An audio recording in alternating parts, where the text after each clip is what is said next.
In today's video, I'm going to show you how to update your UKVI account details or eVisa. Updating your UKVI, UK visas, and immigration account details for your eVisa is straightforward, but it's important to do it correctly since your account is tied to your immigration records.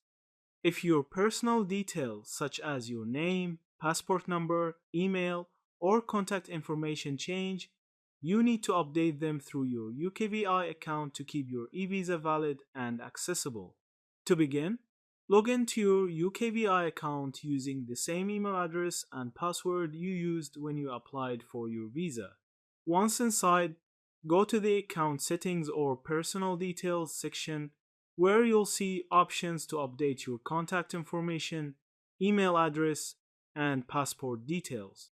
If you've renewed your passport, you must add the new passport number and expiry date so that your eVisa can be matched to the correct document when you travel.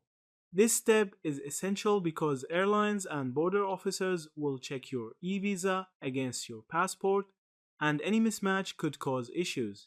For more significant changes, such as a legal name change, you may be asked to upload supporting documents such as a marriage certificate or deed poll.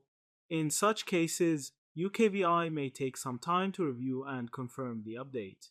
If you have trouble accessing your account or making the changes, you can use the UKVI account help page on Gov. UK to request assistance or submit a technical query. Once you have updated your details, always check that the changes appear correctly in your account. It's also advisable to download or screenshot your eVisa confirmation again, especially before traveling, to avoid any delays at the airport.